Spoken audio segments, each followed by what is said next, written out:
Primeiro, meu boa noite. Ângela Tinhaque, advogada eleitoral, no nosso estúdio em Brasília hoje. Não, pode tomar água, Ângela. Você vai falar daqui a pouco. Tem bastante para falar, por sinal. Obrigado por comparecer ao nosso estúdio. Raquel Landim, meu boa noite.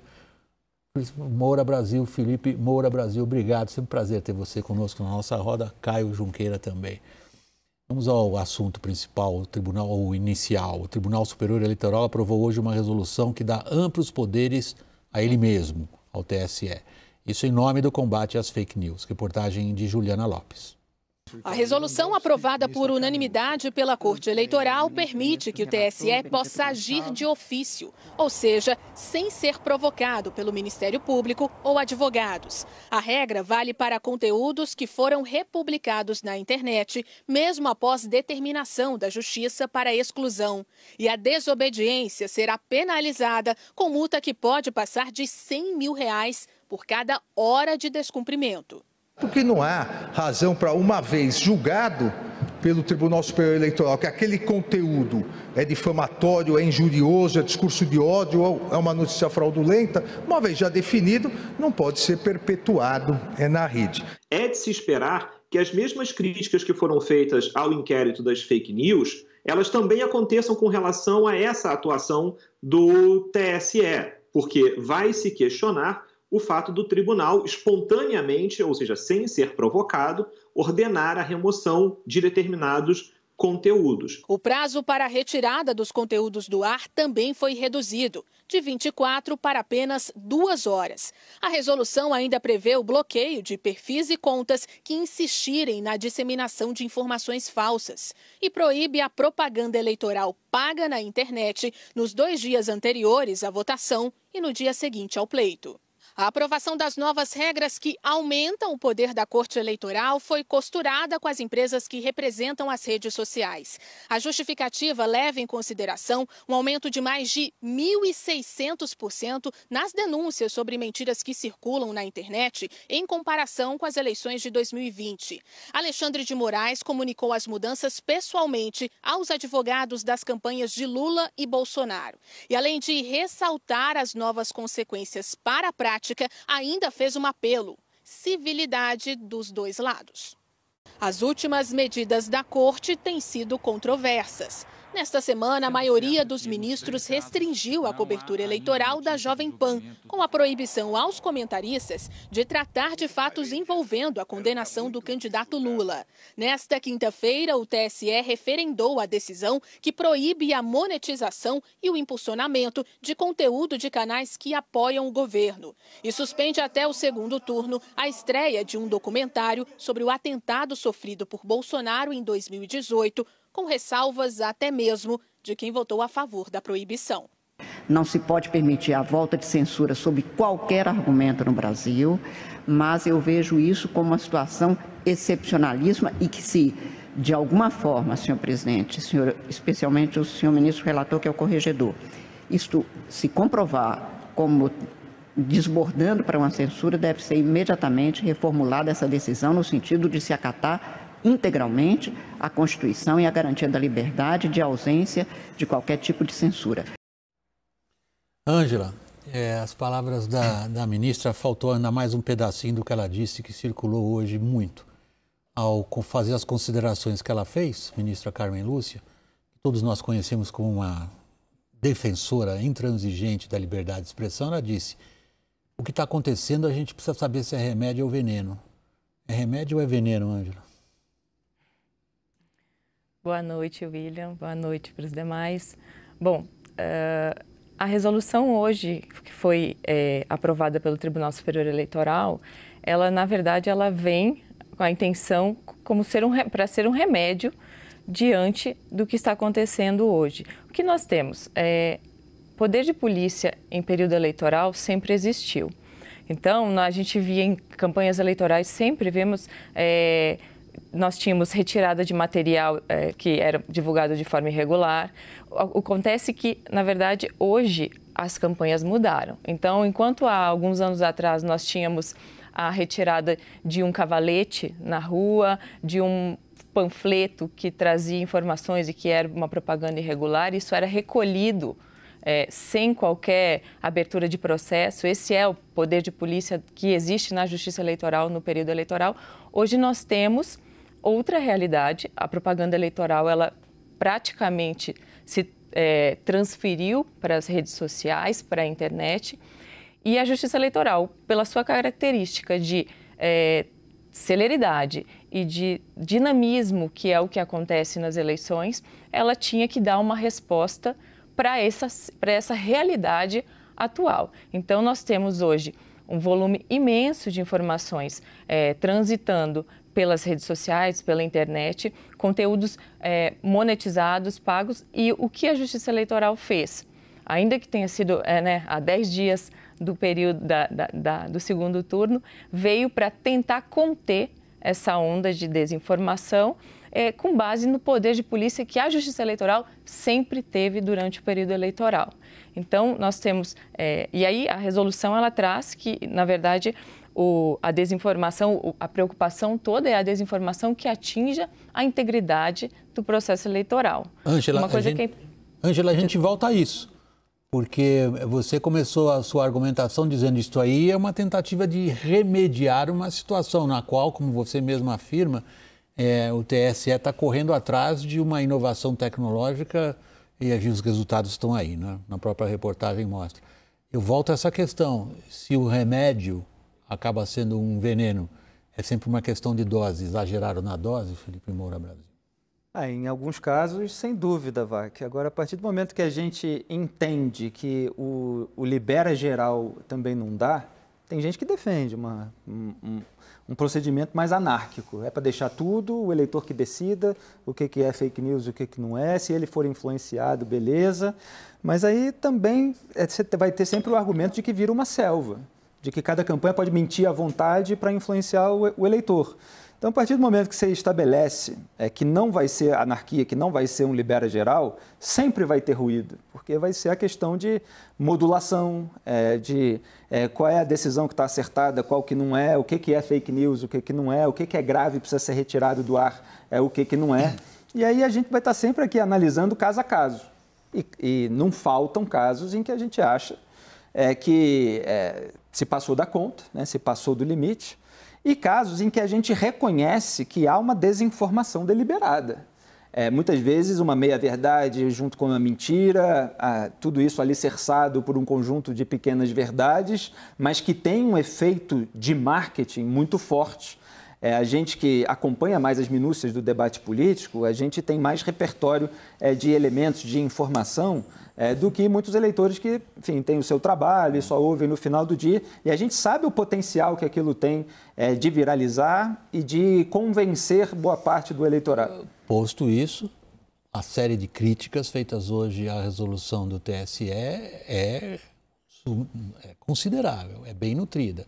Há uma preocupação muito grande, Raquel, por parte dos que manifestaram, digamos, se manifestaram de forma crítica ao que o TSE fez, da criação de uma jurisprudência que, no fundo, acaba trazendo um perigo muito grande se cair em mãos erradas, Raquel.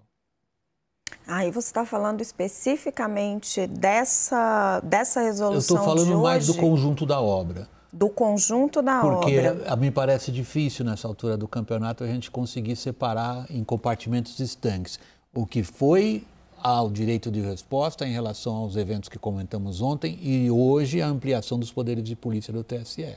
Eles seguem uma linha. Então, eu venho tentando separar, porque eu acho que a gente precisa tentar entrar nos casos para tentar ser mais específico, porque senão a gente vai ficar um pouco perdido. No caso de hoje, como a doutora Ângela falou, é como se o TSE estivesse começando a pegar com uma rede, ao invés de ir pescando caso a caso. Os problemas que eu vi, e eu vi conversando com as pessoas, o prazo muito curto, isso está chegando a 10 dias da eleição, é muito difícil mudar a regra em cima da hora.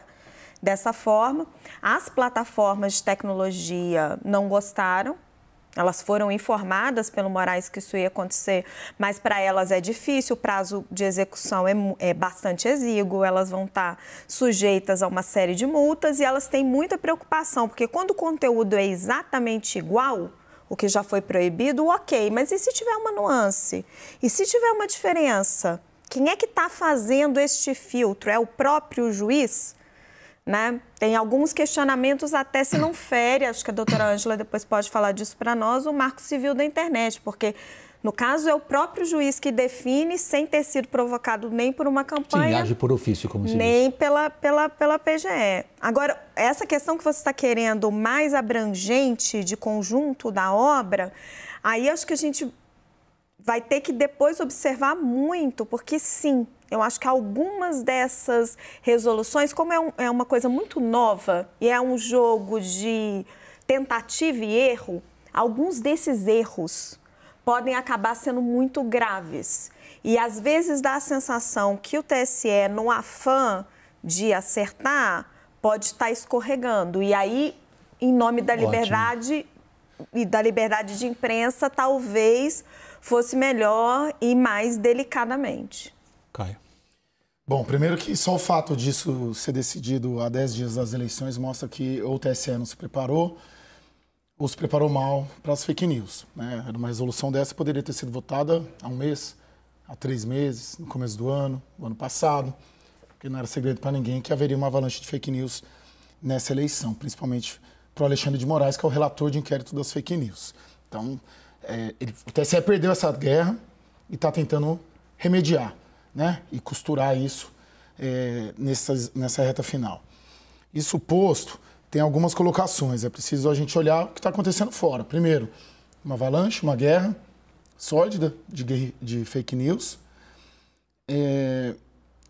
uma certa inação do Ministério Público Eleitoral em combater, uma certa letargia das plataformas em retirar rapidamente. Então, tudo isso levou, esse contexto externo, ao TSE provocar uma decisão dessa. Né? Então, ele está, não é enxugando gelo, mas ele está tentando remediar uma situação que saiu do controle. E como sempre, principalmente em muitas das decisões do Alexandre de Moraes, não só como presidente do TSE, mas como ministro do Supremo e como relator do inquérito das fake news, avançando um pouco algum sinal. E aí a gente entra nessa dicotomia perfeita que você coloca, é veneno ou é remédio, é um pouco dos dois. Eu usei a dicotomia colocada pela Carmen Lúcia, cujo pensamento eu conheço. Ela dá aula na PUC de Belo Horizonte todo sábado à tarde e o tema predileto dela é liberdade de expressão. Então, me surpreendeu, inclusive, ela dizer, é excepcional, eu sei que eu tô interpretando, ela vai ficar brava, eu sei que eu estou votando errado, mas é tão excepcional que, nesse caso, eu vou apoiar a medida que ela mesma qualifica como uma espécie de instituição de censura prévia, que, aliás, foi meio um pouco consenso na nossa roda ontem, não tanto em relação à Jovem Pan, nesse caso, mas em relação ao próprio Brasil Paralelo, que há uma antecipação do que possa haver se publicado, então se proíbe. Isso é censura prévia, não tem outro nome. Mas, Ângela, deixa eu voltar à questão que está levantada pela Raquel, também pelo Felipe e agora, por último, pelo Caio, que é tentar averiguar, isso é uma questão de nuance, porém muito, muito importante, se ao tentar remediar o que o Caio caracterizou como está fugindo ao controle, que é a avalanche de fake news, o TSE está cometendo erros. Eu concordo com ele, eu acho que isso deveria ter sido decidido e definido antes, quanto antes melhor, né? As situações ficam claras, as campanhas sabem quais são as regras do jogo, muito embora essas regras, o que está escrito aqui, essas regras, né, já existem, né? Desinformação não pode ser divulgada e nós temos outras situações. Agora, eu acho que o Tribunal Superior Eleitoral, acho que foi pego de surpresa, sim, no sentido de que a avalanche de notícias fraudulentas, essa desinformação, eles tomavam decisões e tomam ainda decisões de retirada de alguns conteúdos e simplesmente esses conteúdos continuam sendo divulgados por outras pessoas, de outros meios, em outras plataformas. E aí, por isso também consta aqui na própria resolução, decisões já tomadas que aquela propaganda caracteriza uma desinformação, uma notícia falsa. Não precisa ser, se foi veiculada por uma terceira pessoa que não estava relacionada na ação eleitoral. Também, agora, o próprio presidente do TSE pode tomar uma medida automática de extensão dessa decisão para outra pessoa, outra URL, né, outro perfil. Acho que isso são medidas que acho que não foram bem pensadas antes de como tudo que poderia acontecer nessa eleição, né? A gente está vendo aqui situações absolutamente esdrúxulas, absurdas em todos os sentidos, e a Justiça Eleitoral tenta. E aí sim, com erros e acertos, como foi dito, acho que a tentativa máxima é de acertar, né? A ideia sempre é de acertar, mas assim, eu gosto de lembrar sempre do passado, de algumas outras situações em outras campanhas. Nós tivemos em 2018 também uma situação que foi caracterizada, foi considerado censura prévia, que foi uma tentativa de divulgação de uma entrevista do ex-presidente Lula, que estava preso, e foi feito um pedido para entrevistá-lo e para divulgá-lo em uma revista, e aí não era internet, mas era numa revista, e foi proibida a divulgação dessa entrevista às vésperas do primeiro turno da eleição. E foi muito criticado, dizendo que isso seria censura prévia, mas o que me parece que a Justiça Eleitoral, os ministros, né, os julgadores, eles tentam, na medida do possível, e aí com erros e acertos, e sempre terá, tomar as melhores medidas para tentar conter essa avalanche, e aí no caso desse ano, né, essa avalanche de desinformação. Felipe, tem uma regra na política antiga que a gente conhece por esse slogan, a lei das consequências não intencionais. Tenta-se fazer uma coisa e obtém-se a consequência que não se pensou que aconteceria. Se a gente olhar para as consequências políticas dessas últimas decisões do TSE, me parece, não sei se você concorda, evidentemente fica absolutamente à vontade, me parece que o TSE se manobrou para dentro do furacão político.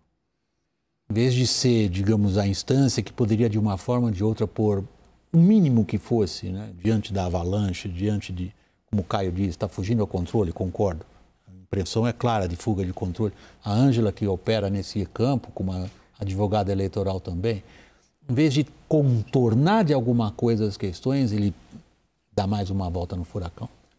Exatamente, e tem uma consequência política, porque você tem um grupo político que está sendo atingido e que já tem um discurso antissistema, ou pelo menos quer revitalizá-lo, né? Porque Jair Bolsonaro, 30 anos de Câmara dos Deputados, está na presidência da República, fez um monte de acordo com o Congresso Nacional, a gente sabe que tem ali os embargos auriculares, as conversas no pé do ouvido de pessoas do Poder Judiciário também, tem o orçamento secreto, então tem vários elementos que fazem com que Jair Bolsonaro seja parte de um sistema.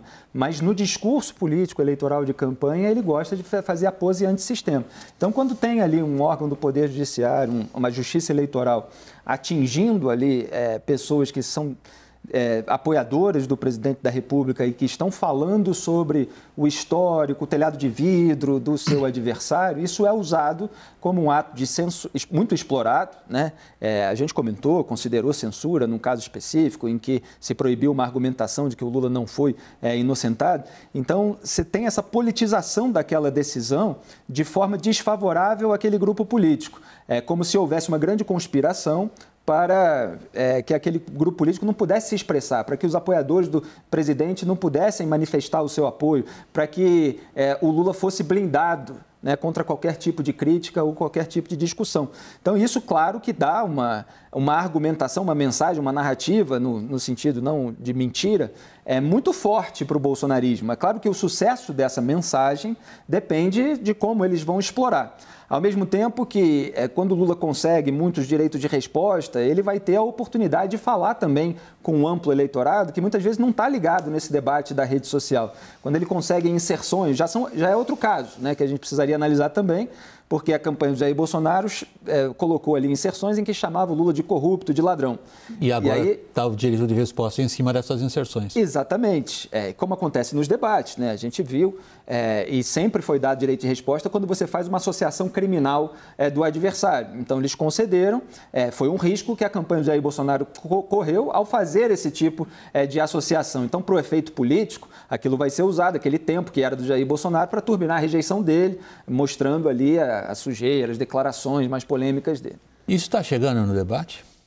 Em termos do eleitorado, Raquel, pela tua forma de aferir a realidade? Eu acho que ainda vai chegar, William.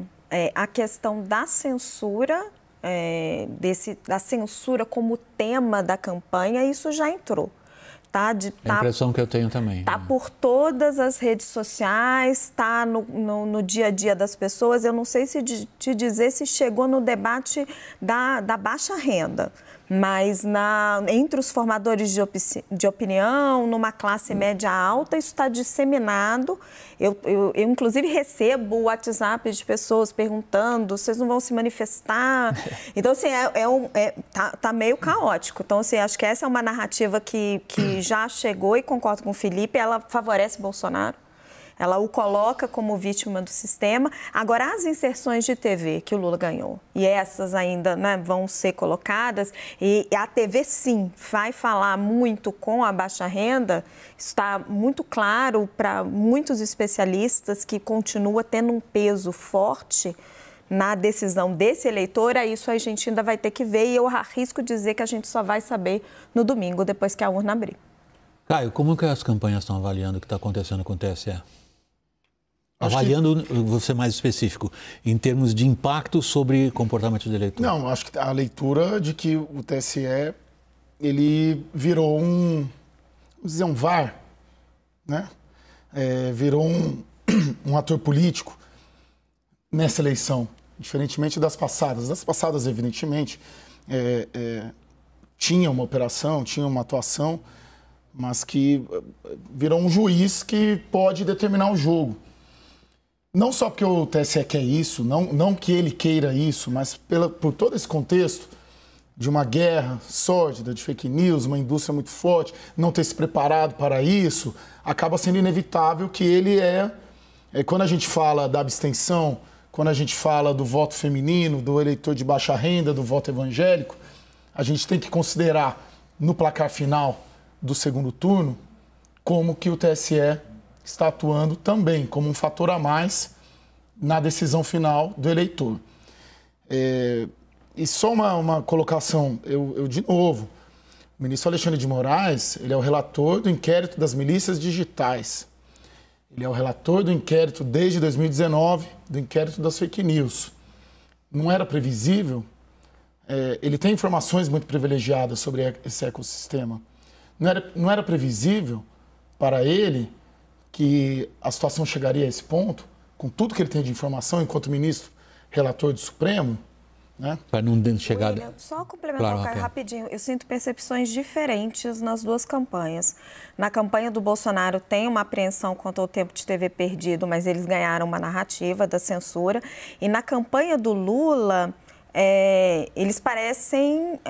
eles fizeram um movimento junto ao TSE, um movimento de pressão, estiveram lá, cobraram, estavam se sentindo muito atingidos, e quando você conversa com interlocutores do PT, eles falam: nossa, finalmente, tem um certo alívio em relação a tudo que está acontecendo. Parece que eles não se dão muito conta de quanto essa narrativa também está sendo usada pelo bolsonarismo. Não, mas logo considero o TSE um juiz /VAR que pode ser determinante no placar final. Não discordei de você. Sim. Não, é a mesma coisa. Não, com esse ponto que o Caio levantou, que me parece um bocado contundente que o Caio disse, Ângela, queria ver da sua opinião, porque nós estamos do lado da trincheira, nós aqui jornalistas. Nós estamos vendo isso profissionalmente, como você é profissional desse campo do direito. Né? Você ganha a sua vida profissional atuando no campo do direito eleitoral. O Caio fez uma afirmação bastante contundente há instantes, dizendo que se vê o TSE, Caio, se eu exagerar, você me corrige, vê o TSE como uma instância que influencia o resultado da eleição. Como é que você vê isso? Estava certo? Sim, perfeito.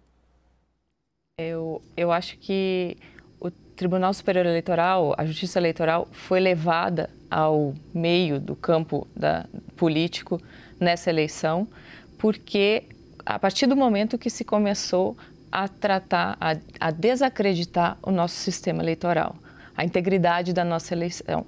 Então, a partir do momento que a questão do nosso sistema eleitoral, da integridade do nosso sistema, foi levado para esse campo da política e foi começada essa discussão e esse ataque ao nosso sistema eleitoral, o TSE, em resposta, veio tomando medidas e veio aparecendo e se tornando um protagonista em defesa do nosso sistema eleitoral. Eu acho que é por isso, nesse sentido eu concordo, sim, com o que o Caio disse, mas eu acho que ele foi levado, ele não queria estar nessa posição, meu entendimento. Ângela, nosso muito obrigado, boa noite a você. Ângela Sinhac Baeta Neves, advogada eleitoral, pela participação aqui no WW. Bem-vinda, obrigado, boa noite. Obrigada. Felipe, eu vou me despedir de você e do Caio, que a gente vai trocar bastante de assunto. Eu fico com a Raquel aqui para falar depois de alface e primeira-ministra Uma honra, obrigado. do Reino Unido. Obrigado a vocês dois.